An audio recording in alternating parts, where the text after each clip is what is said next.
Well, social media has taken the wedding world by storm, but on any bride and groom's special day, it should be their choice about exactly what they want shared. Joining us is Kendra Brown, the owner of Simple Elegance Wedding and Event Planners.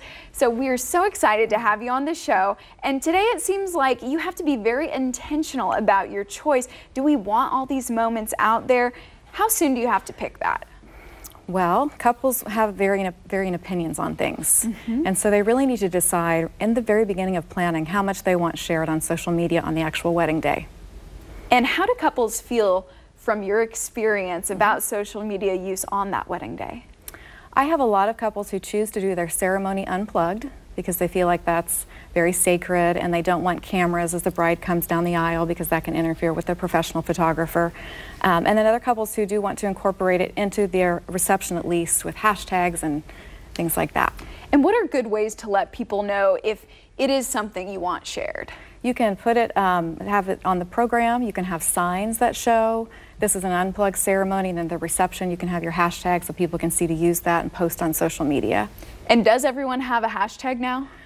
It seems like it. Right. We make the joke, it's almost like when you have your first child, you start figuring out baby names, but now when you get engaged, you start figuring out your hashtag. It's just become part of the process. And why does it actually help some people along the process? Does it help with organization or gathering up all those photos? It can help with that. What's fun about it, obviously, is when they search the hashtag when it's over, they can see all the photos that people have taken, and even if vendors have done some behind the scenes, they'll see those on Instagram. And then what about using Snapchat as well? Snapchat, a lot of couples now will have a geo filter made for Snapchat.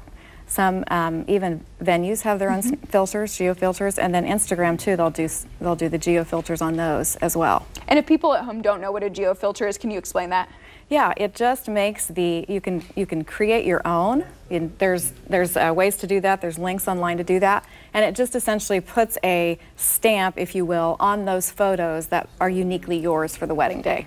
And we were talking off film, and you said that you work with probably about 70 in your establishment each year, 70 different weddings. So in your experience, how have people incorporated social media in a positive way? I think when they have a clear communication plan and they say, this is what we're going to do for our guests, they talk to their vendors about it, and then they end up using a gift booth or a social photo booth, that way the posts go right to the guest social media on themselves, then they can go back and it's fun. Everybody looks at the pictures if they were in the gift booth or the photo booth, and the couple also gets to have the ceremony be just for them. But then the party and the celebration is where you see all the action in social media. It creates a really great memory for them, and it's out there forever. So you have to remember that too. It doesn't go away. Absolutely. Oh my gosh. Now, there's so much to plan for when it comes to your wedding day. So how do couples go about that social media process of deciding, like, if the bride's walking down the aisle, do I really want that camera right there? Yeah. It's important. A lot of couples now do wedding websites. So when they put that wedding website on the save the date, they can also put their social media plan so guests can see that. Then they have the signage on the wedding day that tells guests when and where it's appropriate. They also want to pay attention to vendors and what their contracts say, because if they don't want their reception site showing their setup before any of the guests get there on an Insta story, they might want to be aware of, hey, I don't want you to do that. Can you wait till after the party starts or guests get here before you share any of the story behind the scenes? There's just so much that's changed in the evolution of weddings. Yeah. When you started your business, really, how has that taken off, and how is it different from maybe when our parents got married to now when people are considering their ceremonies? Well, I could probably be your mom, so you know, when I started 22 years ago, obviously none of this existed. We didn't even have the web. So the evolution of how couples can communicate digitally on websites, that's all changed because they can put so much information out there for people to go see about the wedding now. Back then, we didn't even do save the dates.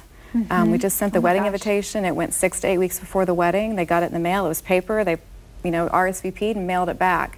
We still have paper as part of everything, but now we communicate and we talk about, we send save the dates, we use social media. Some people RSVP through the internet instead of having guests mail back the RSVP cards.